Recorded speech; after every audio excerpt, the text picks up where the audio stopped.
Esto es un coloquio, por lo tanto va a ser en base a un diálogo, las preguntas que lleguen y, bueno, y comentarios también que puedan hacer algunos o a complementar la información. Bueno, por eso pensamos reunir un poco las preguntas para poder quizás ordenarlas, a ver cuáles corresponden más con un tema y otras con otro, para ir con cierto orden, porque si empiezan a salir preguntas un poco dispersas, cuesta a lo mejor ir ganando calidad sobre los temas. Así que por eso, los que ya tengan preguntas las van anotando y aquí la animadora va a comenzar. La van anotando y nos acerca la preguntita, entonces yo... Sí, padre.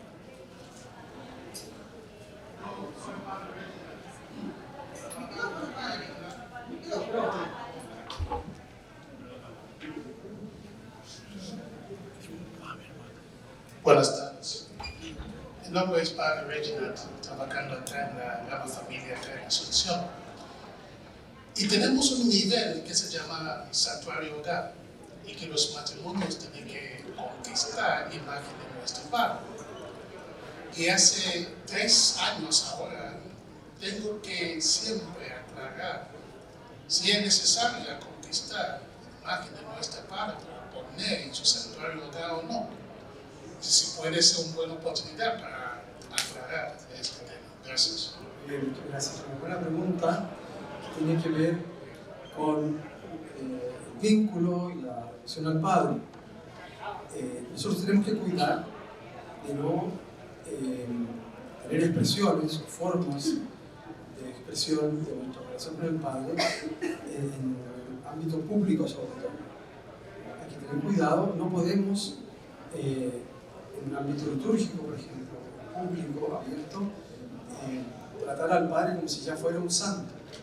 Hay cosas que están vedadas durante el proceso, que pueden ser contraproducentes incluso para el proceso.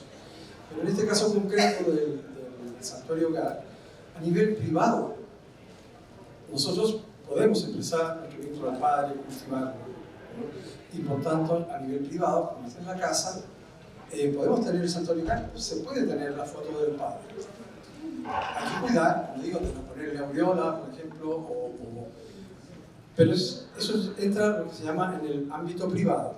Porque para la Iglesia es importante que exista, como decía, la fama de santidad, que se cultive, que la gente crea y le pida al Padre por su intercesión, por su ayuda.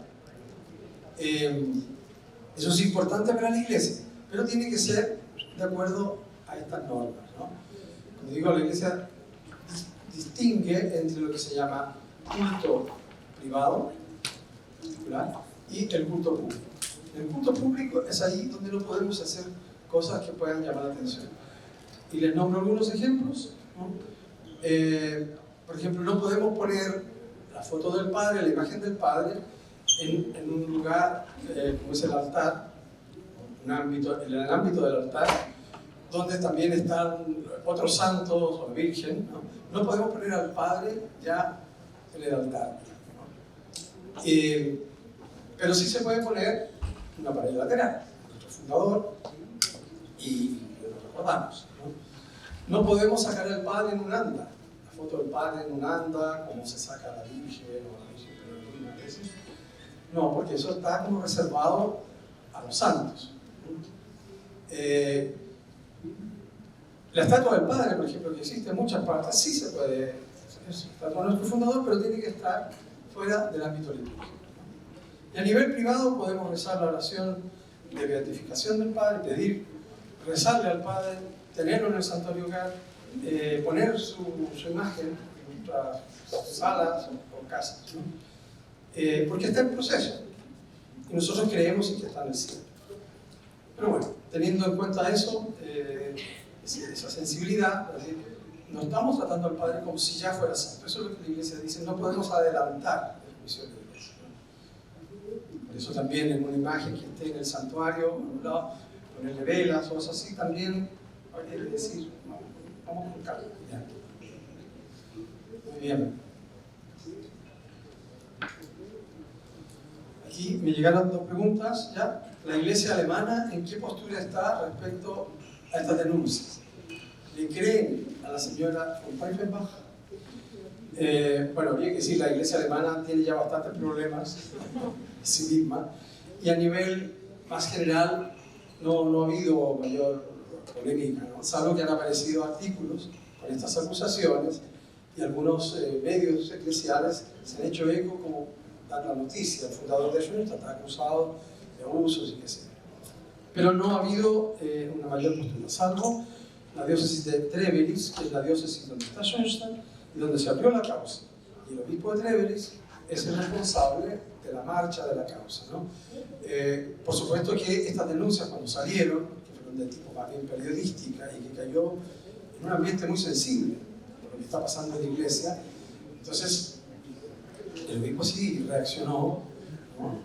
Primero, yo creo que les explicaba, formó una comisión para que se investigaran todas estas acusaciones o denuncias, y después, cuando esta comisión comenzó a funcionar y presentó un presupuesto, ahí el obispo dijo, no, pero yo no puedo financiar esto, y se retiró y tomó la decisión de suspender, o sea, dejar la causa en suspenso, con lo cual también decía que yo no voy a financiar. Así que para la investigación que es necesaria para aclarar todas las cosas que se han denunciado, se tiene que investigar, y eso queda como en manos de los ultraterrianos, que investiguen, ¿no? Y cuando tengan un resultado y las cosas estén claras, entonces continuamos, se puede continuar con la causa.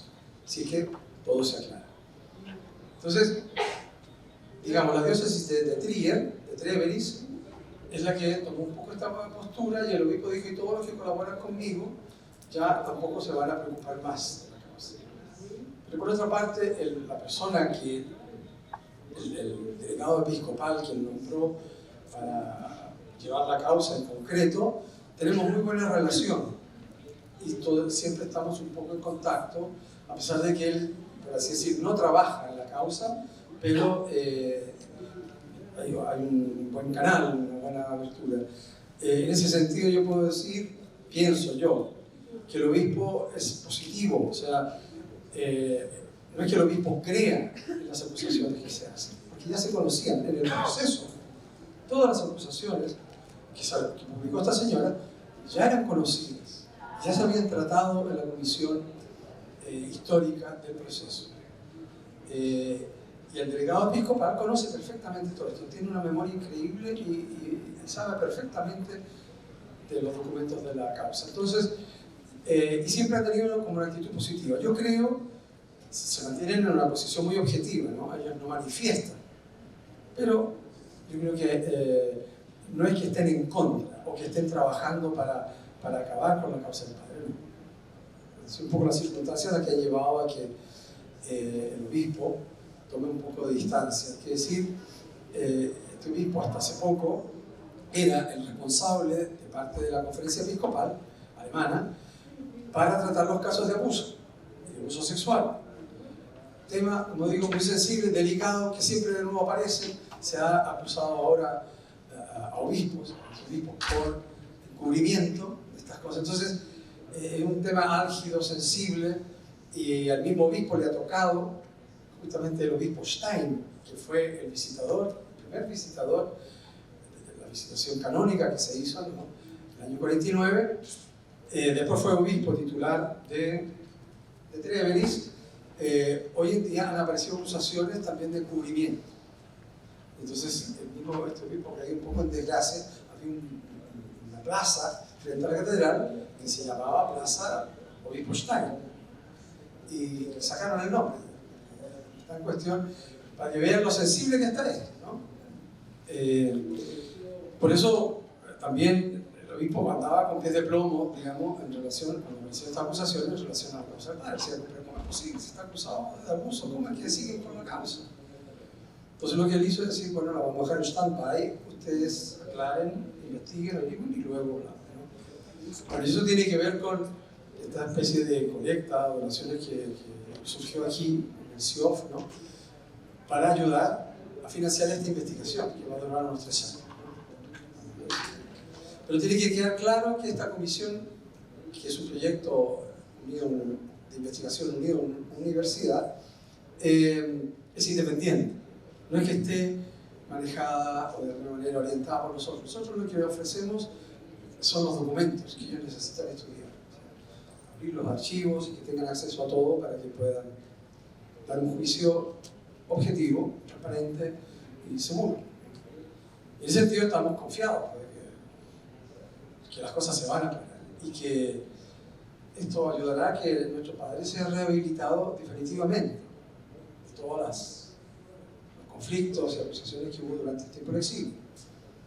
Y que una vez que esto se aclare, va a ser posible entonces que la causa de nuestro padre pase a Roma y ahí se vuelve a investigar todo. Pero ya, para mí, esto es un cierto alivio, ya va a venir todo bastante más masticado y clarificado. Por eso yo siempre digo, esta señora nos hizo un favor de alguna manera porque desató toda una preocupación en torno al padre, que se investigue, se está estudiando más, se lee. Nosotros hemos trabajado más intensamente, coordinados con las comunidades. Ha habido toda una unidad en el sentido del curulum in patre, ¿no? en la presidencia general. Entonces, cuando la causa llegue a Roma, va a venir ya la cosa bastante más elaborada, transparente. Yo al principio estaba un poco preocupado, así, ¿cómo me la voy a arreglar si esto llega a Roma? Y estas situaciones, digamos, que no estaban totalmente esclarecidas en los documentos. Y ahí voy a tener que ser yo frente a la congregación para la causa de los santos, tratando de explicar las cosas. Por eso digo, esto ya ha sido un gran aporte. Bueno, yo me alargo mucho con las respuestas, pero aquí hay otro. Las hermanas tienen suficiente información sobre las hermanas acusadoras. Sí, bueno, tienen información, conocen, es una historia para las hermanas también dolorosa, ¿no? Porque la hermana Ana fue la primera superiora, fue la superiora general durante 24 años, se transformó finalmente en una rival del padre, digamos. Fue una de las que empezó a informar, ya los obispos están quejándose, ¿no? De que el padre la marginaba, que quedaba al lado, que ya perdía autoridad como superior. Y claro, la situación muy dolorosa, porque la hermana Ana era cofundadora de las hermanas, ¿no? Junto con la hermana Emilia, por ejemplo, que tiene otro camino muy distinto. El padre ya el año, para aclarar este punto en torno a la hermana Ana, ya el año 30, o sea, la comunidad de la hermana fue fundada en el 26, en los años 30 ya se dio cuenta que la hermana Ana no tenía la capacidad para dirigir la comunidad y que tenía limitaciones también de salud y de tipo nervioso. Pero el padre siempre, por así decir, aseguró y se mantuvo en el principio original de la fundación, lo que él llamaba el principio parental. Que esta comunidad quiere ser una familia y por lo tanto necesita un padre y una madre. Y el padre y la madre son para toda la vida. Entonces por eso él había pensado que el cargo de la superiora general era vitalicio, como existe en alguna comunidad todavía. Yo creo que los jesuitas todavía lo tienen. La superiora general es para toda la vida. Y entonces, a pesar de que la hermana Ana no tenía las cualidades para dirigir la comunidad, él la mantuvo. La hermana Ana le pedía regularmente al padre, casi todos los años, que la sacara, que la relevara. El padre era fiel hasta el principio. Hasta el año 48 se dio cuenta que la verdad es que esto no funcionaba y tomó como voz de Dios de otra comunidad que le contaron que tenían ese problema, que tenían un superior general que había perdido la cabeza, pero que era vitalicio. Entonces estábamos con el problema de cómo reemplazarlo, etc. Entonces para el padre fue una voz para decir la semana entonces la superior general va a ser por un periodo de 12 años, ¿no? Bueno, esta historia y todos estos apartados, yo sé que las hermanas lo van trabajando y elaborando en distintas etapas, ¿no? Y también en relación a las otras hermanas que también eran, que fueron acusadoras del padre. En todo caso, todas las hermanas que de alguna manera declararon contra el padre, no son más del 1% de una comunidad que llegó a tener más de 2.000, pero en el momento de las confrontaciones eran más de 2.000. En toda comunidad hay siempre personas descontentas, disidentes, hay conflictos de alguna religiosa, un religioso con su superior, etc. No es nada raro. Y estas hermanas que de alguna manera hablaron contra el padre o fueron colaboradoras con Stein, con Trump, tenían distintas razones para estar descontentas. Y claro, el común denominador, claro, el padre maneja todo y eso. Entonces, pero hay que decir que hoy en día, y con todo lo que ha pasado, yo creo que hay mucho más transparencia e información. Antes había cosas que se trataban con delicadeza. Yo, por ejemplo, ahora les he hablado a la hermana Ana, más abiertamente, porque bueno, ha salido este libro, ¿no? Y lo podemos hablar con la hermana ahora con mucho más tranquilidad y libertad, analizando las cosas. Antes no, uno tenía un cierto respeto, sensibilidad, pudor, entonces hay temas muy curiosos hablar. Yo creo que aquí hay un avance en que podemos hablar con mayor transparencia, ¿no? Y hay que decir que con las investigaciones actuales estamos ganando mucho más conocimiento. Las hermanas tienen archivos de todos estos años enormes y a veces que no estaban todavía bien clasificados, entonces había cosas que estaban, por así decir, perdidas, ¿no? Y ahora estamos descubriendo. Y parte de lo que estamos publicando en esta serie de estudios, ¿no? Son cosas que hemos encontrado y que nos están ayudando a tener una claridad más grande, más profunda de este desarrollo histórico, ¿no? Pero estamos descubriendo cosas todavía. Entonces, en ese sentido, las hermanas también están enterándose de cuál fue lo que contribuyó a esta hermana o a esta otra y qué problemas tenía. Y así. Probablemente más adelante van a salir más publicaciones explicando de esto. Pero como digo, las hermanas tienen un equipo de investigación y el material dice no. Bueno, estamos convencidos. Estamos convencidos de la santidad del Padre. Por eso promovemos que se le pida su intercesión. ¿Cómo promoveríamos que no haya confusiones? Está bien planteada la ley, bien, ¿verdad? Está bien, ¿sí? Sí, les decía que para la fama de santidad de alguien que está en proceso, es fundamental que la gente crea, que tenga una devoción y que, por ejemplo, peregrinen a su tumba y hagan peticiones. Y esto, lo que llamamos peticiones o oraciones escuchadas, significa que una persona pide un favor y lo pide por la intercesión del Padre Yeteni y le resulta, entonces da un testimonio. No hay que hacer un milagro. Imagínense, alguien quedó sin trabajo, está desesperado y necesita trabajo, lo encuentra, decide rezar una novena al Padre Yeteni y al 9º día le ofrecen un trabajo. Para esa persona es el Padre Yeteni, de todas maneras, ¿no? Y él puede dar un testimonio de eso. Son cosas que han ocurrido, ¿no?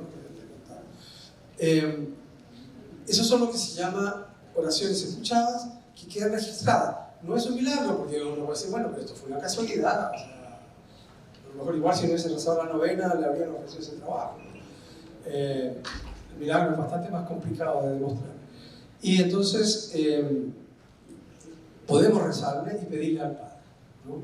Lo que no podemos hacer, por ejemplo, en la misa, como digo en el ámbito litúrgico, es decir, por la intercesión de nuestro Padre Fundador, Señor, te pedimos, eso no lo podemos hacer. Pero en privado le digo, Padre, ayúdame a encontrar trabajo. Intercede por mí ante la madre, que sí. A nivel privado, sí. Lo que no podemos hacer es con un acto público y litúrgico, ¿no? Pero nosotros creemos y nos encomendamos al Padre y pedimos que nos dé su bendición del cielo porque creemos que está en el cielo.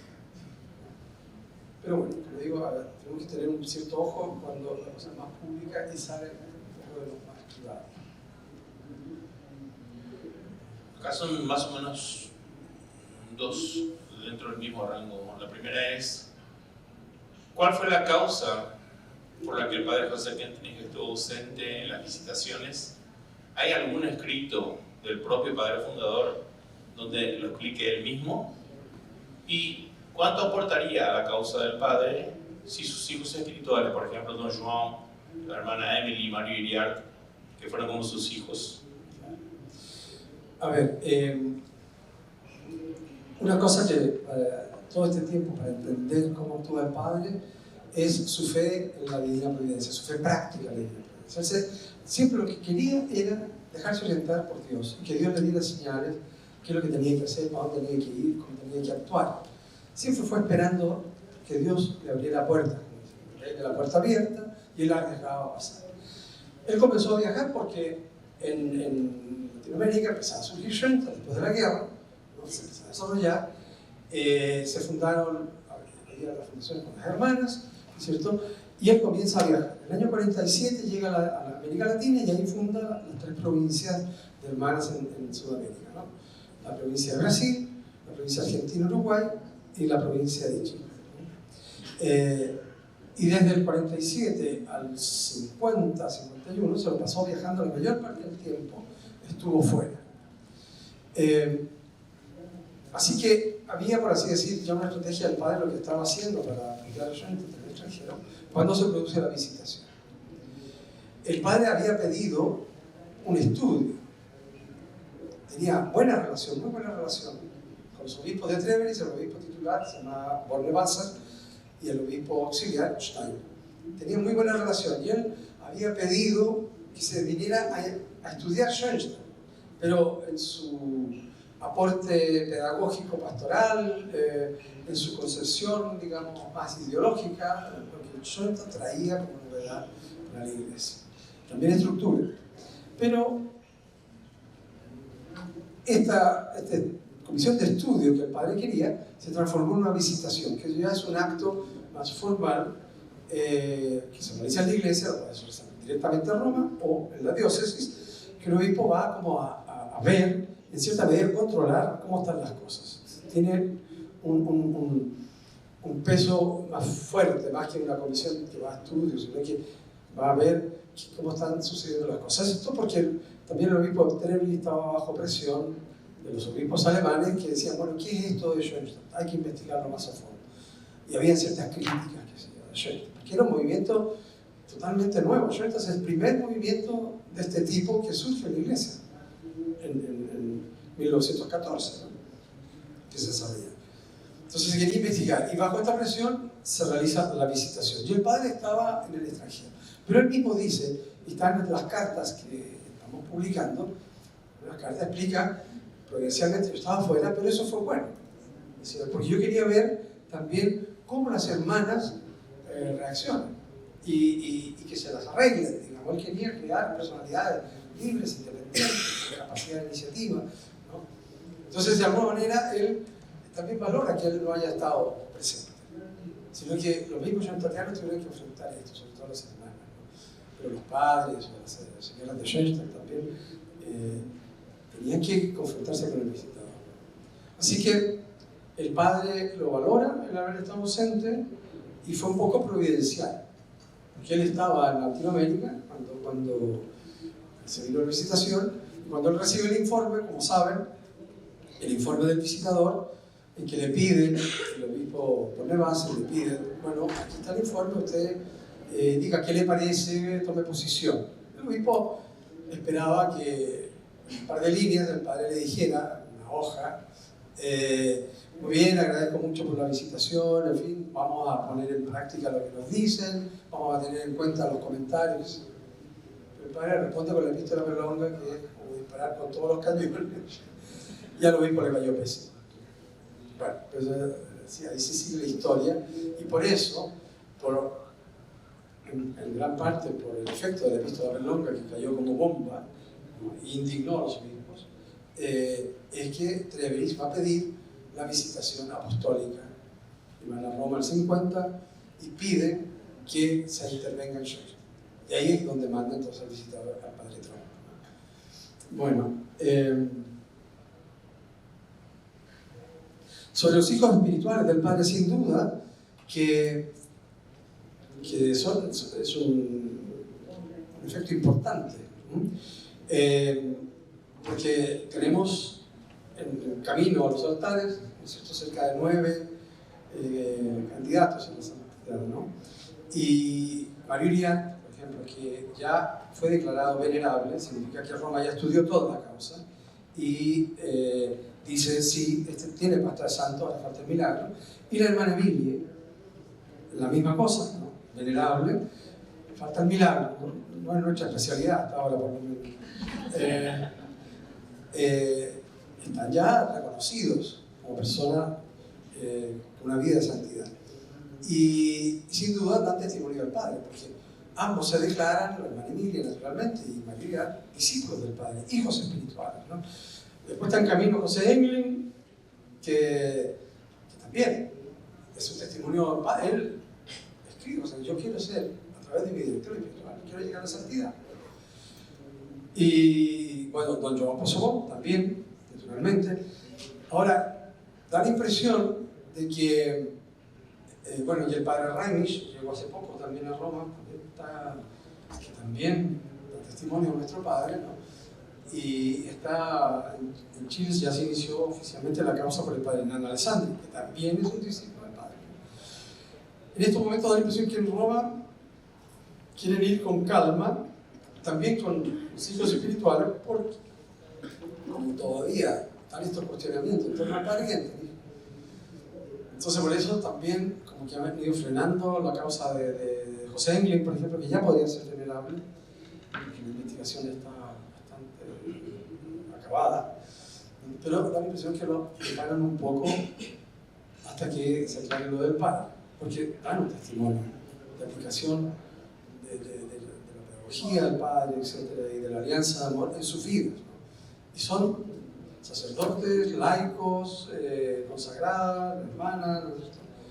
De distintos estados de vida.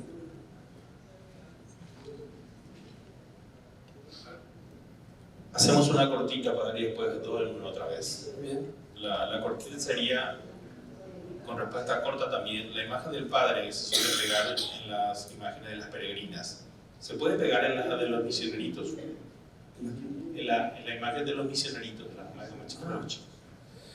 Si se pega, por ejemplo, no sé cómo se pegan atrás. Una calcomanía suele ser, ¿verdad? ¿Dónde está la imagen de la banda? La parte del marco. Sí, mira. Sí, a lo mejor habrá algunos más estrictos y dirían no, pero la imagen peregrina y todo eso tiene que ver también con una veneración más privada, cuando llega a las casas, está la familia, ¿no? Y bueno, es nuestro fundador, tenemos derecho aún cuando no sea santo, ¿no? No sé, acá en cada país hay estatuas de los padres de la patria, que no tienen nada que ver con santidad, pero claro, son importantes para la historia del país. Bueno, se puede siempre, como digo, con cierta prudencia, que no quede a lo mejor arriba y arriba la imagen de la mater en una posición más destacada, sino al costado. Pues. Estas sí dos en una, padre. Desde el punto de vista de su experiencia y conocedor del pensamiento del Padre, la primera es, ¿cuál cree usted que habría sido la postura del Padre fundador frente a la ideología de género? Y la segunda es, ¿cuál sería la visión del Padre fundador frente a la pastoral de la esperanza? Bueno, en relación a la pedagogía, a la ideología de género, sin duda que el Padre se ve muy claro en defender lo que llama el orden de ser creado por Dios. Y eso es lo que con nuestra razón tenemos que aprender también a entenderlo, a penetrar en esa realidad, ¿no? Al Padre no le tocó enfrentar la descomposición que hay hoy en día, el pensamiento de cómo se afirman cosas ya, pero increíbles, ¿no? Que todos sabemos. Pero sí hay una cosa que él dijo, y que es interesante porque hoy día la entendemos más. Cuando estaba todavía toda la revolución bolchevique, el comunismo, ¿no? El Padre dijo, pero viene más adelante una revolución mucho más de fondo importante, descomponedora, que es la revolución del ser, justamente donde se va perdiendo la noción o la identidad qué es el varón, qué es la mujer, qué es la familia, en fin, ¿no? O sea, él habla de que viene un peligro que hoy día lo vemos pero desatado. Pero si leen o estudian un poco las charlas que el padre da en Milwaukee a los matrimonios, ¿no? Ya va tocando puntos y él denuncia, dice, si no se toman medidas de una renovación profunda de la vida de la fe, de una fe viva, de corazón, esto va a parar en una descomposición total, ¿no?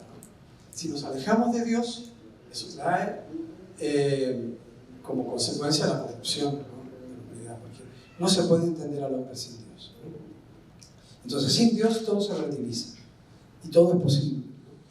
Entonces, sin duda que en el Padre vamos a encontrar muchas pistas para analizar también o confrontar con lo que es actualmente la ideología de género y otras cosas, ¿no? Pero el Padre fue un visionario en ese sentido. Y hay que decir en los textos que va estudiando, los personeros de la iglesia, Stein o Trump, se reían un poco del Padre, decían, qué exagerado y ¿cómo se llama esto? Tremendista, porque dicen, si no le hacemos caso, si no asimilamos lo que él está enseñando, aquí se va a descomponer Occidente y va a hacer la ruina de la iglesia y que se encontraban que era exagerado. El Padre dice en la práctica del 31 de mayo del 49, dice, vemos como Occidente camina a la ruina, a un proceso de descomposición cultural y social. En ese sentido, un visionario. Y podemos encontrar en su último escrito todavía pistas más claras, las jornadas de Navidad del 67, la jornada de octubre del 67, donde ya toca el problema sexual, de lo que se está produciendo.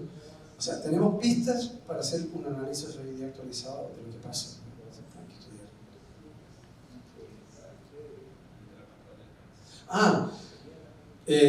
Sin duda que el Padre también sería una persona abierta y que buscaría, ¿no? Yo no conozco tanto la Pastoral de Esperanza en toda su estructura o cómo funciona, y tampoco por eso me atrevo a decir el Padre habría dicho esto, lo otro. Pero sí estaría atento a la vida. Él siempre quería servir a la vida. ¿Qué es lo que se está produciendo? ¿Cómo se puede dar respuesta? Y para crear caminos, ¿no?, de acercamiento a Dios, también de los matrimonios que están en esta situación. Pero por otro lado, el pensamiento del Padre también puede ser muy claro, es decir, está claro el valor del sacramento del matrimonio. Y el sacramento del matrimonio que el matrimonio es para toda la vida. O sea, lo que dice la Iglesia, realmente, el Padre lo refrendaría. Su pregunta sería, pero pastoralmente, ¿cómo podemos acercarnos, ayudar, siendo siempre fieles a este orden de ser o a lo que nos dice la Iglesia, ¿no? Hay una tensión fuerte.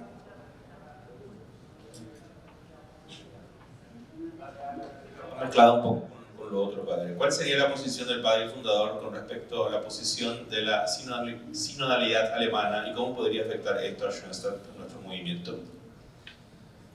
Bueno, son preguntas que tenemos que irnos respondiendo todos porque sin duda el Padre estaría atento a las cosas de Dios y ver qué es lo que está pasando, ¿no?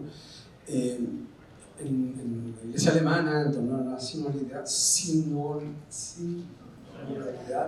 se ha producido una tensión fuerte dentro de la iglesia. Y por lo que yo más o menos entiendo, hay como tres sectores. Hay un sector más avanzado y más revolucionario, digamos así, que está tratando de empujar todas estas preguntas en torno al matrimonio gay, el sacerdocio de la mujer, ideología de género, la comunión de los que están casados por la iglesia, en fin. Es un problema difícil. En una diócesis, por ejemplo, de Limburgo, donde el obispo Batzig, que es el presidente de la conferencia episcopal, es uno de los líderes del camino sinodal, ¿no? Y que ha estado en tensión con el Papa. Yo sé, por ejemplo, que en una parroquia por ahí de esta diócesis hay dos catequistas, mujeres, que viven juntas y son reconocidas lesbianas, pero la iglesia no las puede echar porque están contratadas. Entonces se producen situaciones muy difíciles, mucha tensión. Otro sector, que es el mayoritario, son como más prudentes y están un poco, la mayoría de los obispos que están viendo cómo se desarrolla esto y qué posición tomar. No es que estén todos radicalizados. Un grupo pequeño, pero obispos pasan para la punta, digamos. Unos que están más atentos y más equilibrados. Y hay otro sector que reaccionan con más fuerza, más conservadores y que piden que el Papa intervenga y que... ¿no? Es una tensión difícil. Yo creo que el padre también estaría analizando, iría rescatando lo positivo que trae el camino sinodal. ¿Qué es lo que hay de intenciones positivas? ¿No? Pero, por otro lado, decir, pero la doctrina es clara, esto es lo que dice la Iglesia y hay cosas que no es cosa de adaptarse, ¿no? Y de aceptar. Porque... Otra vez, hay tres que son testimonios personales, o sea, como la última versión.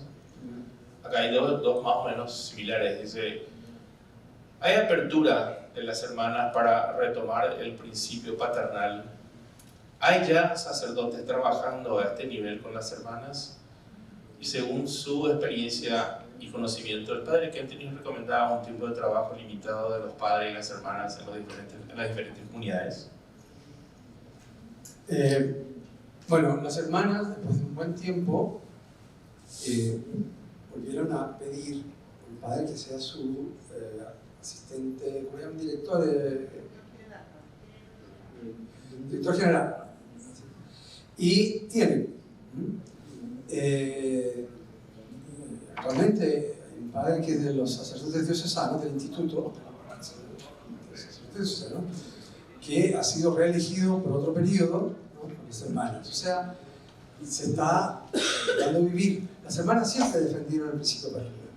Dijeron, si nos prohíben el principio paternal, o sea, de que haya un director, ¿no? Espiritual de las hermanas, nosotros nos desenvolvemos, porque esto es esencial en nuestra comprensión como comunidad, una comunidad que quiere ser familia. Entonces lo han ido recuperando. Hay un sacerdote y ejerce un principio paternal. Ahora, sobre el principio paternal tenemos que seguir profundizando, porque el principio paternal se tiene que aplicar y vivir en todas nuestras comunidades y en nuestras familias. O sea, en el caso de la hermana se llama el director general de las hermanas, al lado, junto a la superiora general. Quien conduce la comunidad es la superiora general, con su consejo. Pero junto a ella está el director que participa, ¿no? y también en la toma de decisiones muchas veces. El padre Kentenich recomendaba un tiempo de trabajo limitado para las hermanas y padres de las diferentes comunidades. Así tan concreto, no sé bien si que el padre decía, son tanto tiempo y después se tienen que ir. No, yo creo que en eso no puso plazo, que un asesor puede estar solo tanto tiempo. Eso depende de la comunidad, que pone a disposición a su gente y a veces cuando lo necesita, porque a un padre lo nombran superior o responsable, no sé qué cosa, tiene que salir de su puesto y a tomar otro. Hay cosas que son un poco circunstanciales, o sea, de las circunstancias, y por eso hay asesores que duran mucho tiempo y otros que duran poco. También porque a veces, si no se entiende bien con la gente pide que lo cambien, dura poco. Lo que sí, el padre insiste en que él quiere que los asesores, padres, hermanas, señoras, o la gente de los institutos y de las federaciones que pueden estar capacitados para ser asesores, que tienen que ser asesores, no tienen que ser los jefes que determinen, manden, hagan, o sea, y que el jefe de rama sea una especie de ayudante o ayudanta, no. El papel del asesor es acompañar, apoyar, aportar de su capacidad y de su conocimiento, porque bueno, estamos como padres preparados, es nuestra tarea principal, apoyar al movimiento, pero no se trata en el sentido del ejercicio de la autoridad, tiene que ser más bien por la autoridad moral y por lo que puede aportar, pero insistir en la independencia de los jefes laicos y en ese sentido realmente ser asesores y no determinar las cosas o decir, bueno, no, nosotros creemos que este tiene que ser el lema de la rama y tratan de imponerlo. Es como servir a la vida y a la vida que viene debajo, por así decir, y ayudar a canalizar esa vida, apoyar las corrientes de vida, pero el mismo asesor tiene que dejarse orientar por la vida de los suyos, lo que el espíritu va suscitando en una rama, por ejemplo, ¿no? Entonces, en eso yo creo que hemos ido aprendiendo más, y gracias a Dios hoy día cada vez hay más laicos que toman puestos de dirigencia en la familia, ¿no? Asesores de la central, laicos. En fin, hay un desarrollo positivo en eso, en esa línea. Les junto dos también, antes de la última. Nuestro padre José Kentenich fue al exilio a un lugar donde estaban las hermanas de María. Casualmente, este año se cumplen 60 años de los primeros santuarios del hogar. Una corriente que está en los 5 continentes, muy fructífera aparentemente, dice la letra. También la rama familiar que se originó en Milwaukee. Muchas bendiciones a la luz de la fe práctica en la divina providencia. El padre tomó una misión grande. Es importante dar a conocer todo lo positivo que surgió en Milwaukee, en el exilio, y desde la mirada de Dios, ¿qué nos diría el padre y fundador de todo este proceso que estamos viviendo en Schoenstatt desde una visión divina? Bueno, en relación primero a Milwaukee, cuando el padre lo envían a Milwaukee, eligen un lugar donde hay sacerdotes palotinos de habla alemana, porque estaban en Milwaukee, ahí había una colonia alemana más o menos grande, por eso estaban ahí, y donde no hubiera familia de Schoenstatt ni hermanas. En Milwaukee en ese momento no había. Los palotinos que estaban en Milwaukee, los superiores, en el momento, el superior provincial y los otros, eran schoenstattianos. Y ya no felices de que el padre llegara, a pesar de que venían en esta situación de exilio. Y los palotinos habían pedido a hermanas que estuvieran en Madison, la casa que ellos tenían en el seminario, que está cerca de Milwaukee, ¿no? Pero las hermanas todavía no tenían una casa, una filial en Milwaukee. Después se va desarrollando. El padre ahí, quienes construyen el santuario de Milwaukee cuando llega el padre son los palotinos. Y ellos, nosotros le pedían ayuda a las hermanas en la casa, y después las hermanas. El padre no podía tener contacto con las hermanas, no podía dirigirlas, darle una charla, qué sé yo. Pero como las hermanas estaban en la casa de Madison, y al principio, cuando llega el padre, él tenía prohibido el contacto con las hermanas, pero no con los palotinos, ni con los seminaristas. Entonces, los padres palotinos que estaban en Milwaukee, cuando el padre llega, ya en el año 52 le pide que den un retiro, un terciado, que es muy bueno.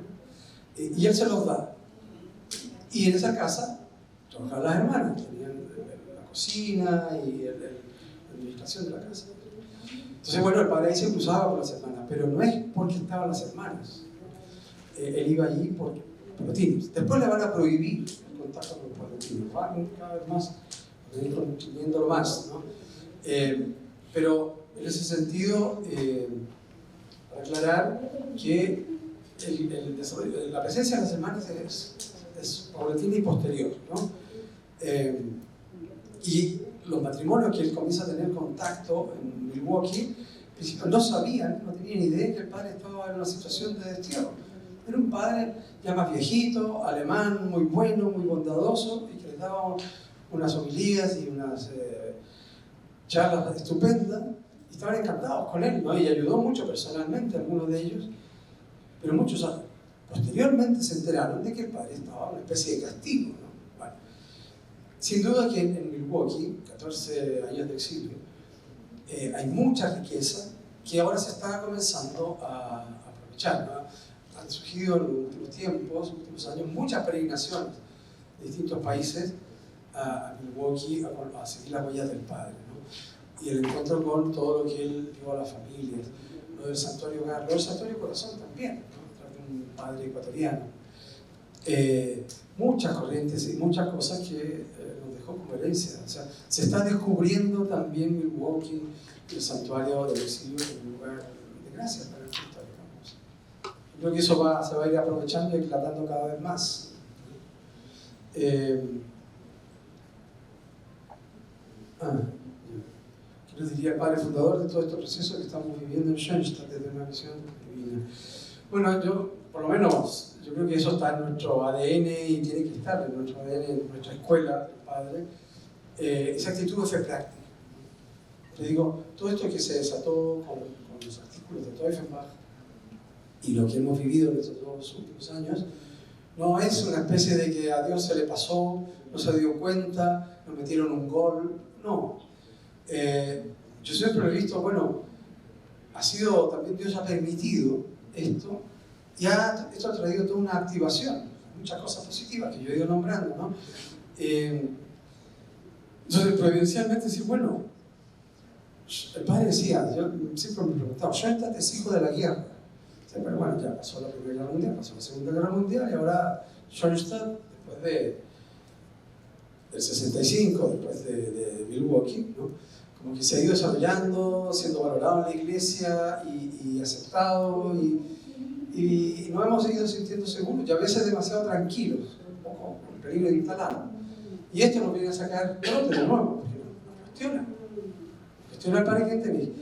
Y por la espiritualidad de Schoenstatt, por nuestra alianza, por nuestro carisma, si nos eliminan al Padre, no es cosa de decir, bueno, nos olvidamos del Padre y nosotros seguimos adelante porque el Padre es esencial.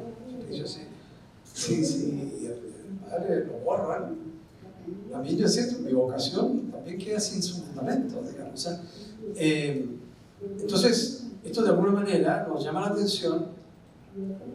Dios ha permitido esto para hacernos crecer, porque tenemos que tomar más en serio el carisma del Padre y asimilarlo más. Tenemos que conocer mejor la historia, es lo que estamos haciendo, estamos elaborando la historia para darnos cuenta cómo Dios ha ido conduciendo a nuestra familia y nunca han faltado dificultades. Desde el principio al Padre lo fueron cuestionando. Yo creo que a lo largo de los años fue desarrollando como un cuero elefante frente a la crítica. Y estaba tan convencido de la visión y de lo que Dios le había encargado que no deja de luchar, obedeciendo a la iglesia, y cuando le decían que se calle, se callaba, pero nunca dejó de creer en la visión.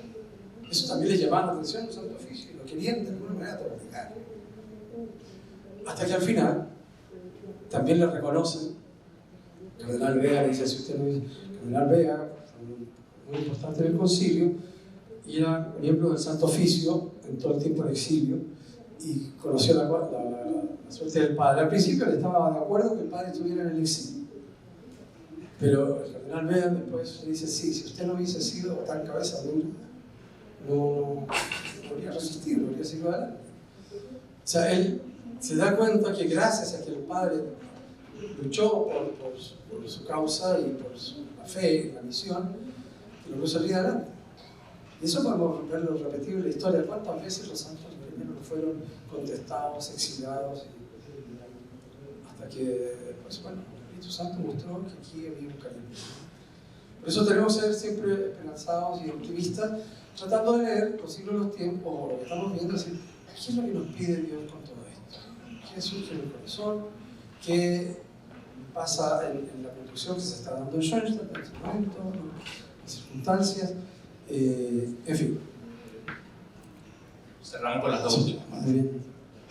¿Cuál es el rasgo sobre la personalidad del Padre que más le llamó la atención?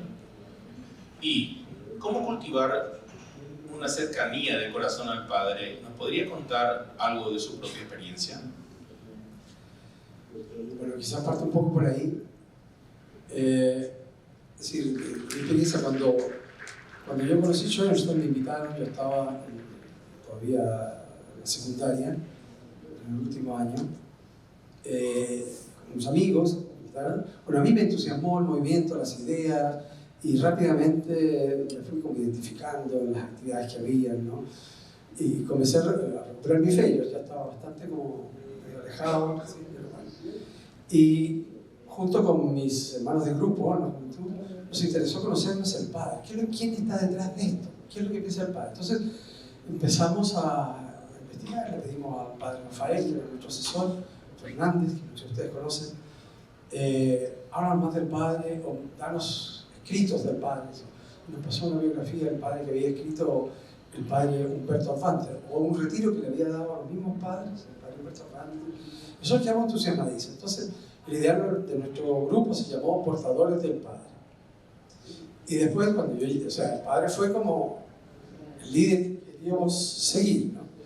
Y después, cuando llegué al noviciado a los padres, ¿no? Justamente decidí ser seguidor del Padre, al sacerdocio, de los padres Schoenstatt. Y mi curso, el ideal del curso que sacamos fue Pater Redivimus, el Padre que revive en nosotros, ¿no? Así que siempre había una identificación. Entonces, cuando me nombraron postulador de la causa del Padre, bueno, para mí fue justo una honra, a pesar de que dejé de ser asesor, me gustaba mucho, y por eso estoy contento en esto. Y en cuanto a los rasgos del Padre, quizás cuando más joven el grupo, ¿no? Era por un lado la paternidad del Padre, sentir al Padre como un Padre espiritual, ¿no? Y sus ideas, que me entusiasmaban. Y eso se mantuvo después también en el noviciado, y el vínculo más personal, ¿no? Pero ahora, con todos los estudios que estamos haciendo, como que uno se refuerza la imagen qué fuerte era la personalidad de nuestro Padre, para resistir todos los ataques que tuvo, para no quebrarse. O sea, una fuerza interior increíble y una claridad y una firmeza, digamos, una fidelidad a lo que él estimaba que Dios le había confiado. Y por otro lado, una humildad. Decía, si esto no es de Dios, yo estoy dispuesto a entregarlo todo, ¿no? Con tal de que se realice los planes de Dios. Y fue siempre guiándose. Entonces, esa capacidad de fe y de compromiso con los planes de Dios, esa fortaleza. Y por otro lado, por los testimonios que uno va escuchando siempre, en un Padre cercano, afectivo, benévolo, digamos, y muy personal, muy sensible también a las personas, ¿no? Y por eso tenía una gran capacidad pedagógica, porque tenía una intuición muy grande, como para darse cuenta qué es lo que necesita cada persona, en qué está, qué es lo que le está pasando, qué está sufriendo, ¿no? Y realmente tenía la capacidad de orientar, de acoger, con mucho respeto a la libertad de la persona. Son a veces como contrastes. Me acuerdo una señora de Schoenstatt, Frau Maringer, que fue la primera jefa de la juventud femenina en los años 30, creo, se estaba fundando, y después fue provinciala de las señoras de Schoenstatt, una mujer con mucha fuerza, muy colérica y totalmente fiel al padre. Ella nos decía, hubiesen conocido al padre en los años 30. Ahí sí que había fuerza. Y cuando se enojaba, salían chispas por los ojos. Y después el padre en Milwaukee, una bondad, pero sin perder esa fuerza, era como la tensión, ¿no? Entre esa fortaleza, ser un gran líder, un hombre fuerte, pero al otro lado tan paternal, tan cercano y tan acogedor, ¿no? Y bondadoso. Y bueno, son cosas que uno va descubriendo más y más. Y yo diría, no se puede forzar una vinculación al Padre. Es contraproducente que se diga, bueno, ustedes ya llevan 3 años en movimiento, ya deberían hacer la alianza con el Padre. O no son pasos así, tiene que surgir de la vida. Y uno tiene que irse encontrando. Y bueno, vayan arriesgando, recen al Padre, pídenle ayuda, digan que se haga presente en su vida.